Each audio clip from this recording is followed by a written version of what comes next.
રત્ન કલાકારોની સ્થિતિને લઈને રાજ્યસભા લોકસભામાં પણ અવારનવાર મુદ્દો ઉઠતો હોય છે। જે રીતે સુરત શહેર કહેવાય છે રત્ન કલાકારો માટે ડાયમંડ સિટી પણ માનવામાં આવે છે। આ ડાયમંડ સિટીમાં રત્ન કલાકારોની હાલત ખૂબ જ દયનીય દિવસે ને દિવસે બનતી જઈ રહી છે કે હવે આર્થિક સંકળામણના કારણે રત્ન કલાકારોને પોતાનો જીવ પણ આપવો પડી રહ્યો છે। ઘટનાની વાત કરીએ તો ગઈકાલે ગળતેશ્વર ખાતે રત્ન કલાકારે પોતાના પરિવાર સાથે તાપી નદીમાં ઝંપલાવીને જીવન ટૂંકાવ્યું છે।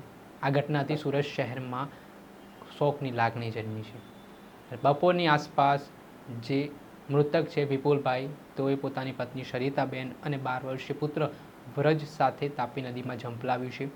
આ ઘટના બન્યા બાદ ત્યાં આસપાસના લોકોએ બૂમાબૂમ કરતા પોલીસ તેમજ ફાયર વિભાગને જાણ કરતા પોલીસ અને ફાયર વિભાગની ટીમ છે તે ઘટના સ્થળે દોડી આવી હતી ને જે ત્રણેય લોકોના મૃતદેહ છે તે ભારે જહેમત બહાર કાઢવામાં આવ્યા। ત્યારબાદ આ જે ત્રણેય લોકો છે તેમને મૃતદેહને પોસ્ટમોર્ટમ અર્થે સુરતની સિવિલ હોસ્પિટલ ખાતે ખસેડવામાં આવ્યા હતા ને કતારગામ ખાતે જે મૃતક છે તેમના મોટા ભાઈના ત્યાંથી આ ત્રણેય લોકોની અંતિમ યાત્રા નીકળી હતી, જેમાં એક પરિવારનો જે માળો વિખેરાયો છે, એક સાથે પિતા, પત્ની અને પુત્રની જ્યારે અંતિમ યાત્રા સુરતના કતારગામ વિસ્તારમાંથી નીકળી ત્યારે સમગ્ર વિસ્તારમાં હૈયાફાટ રુદન જોવા મળ્યું હતું, શોકની લાગણી જન્મી હતી।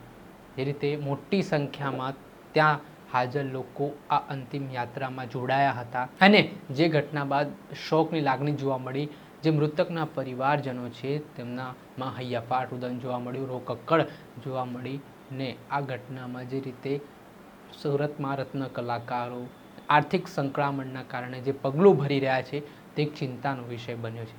ત્યારે આ મામલે સરકારે પણ ખૂબ ઊંડાણપૂર્વક વિચારવાની જરૂરિયાત છે, રત્ન કલાકારોના હિતમાં નિર્ણય લેવાની જરૂરિયાત છે, નહીંતર આ પ્રકારે પરિવારજનો આર્થિક સંકળામણનો ભોગ બનીને આ પગલું ભરતા રહેશે।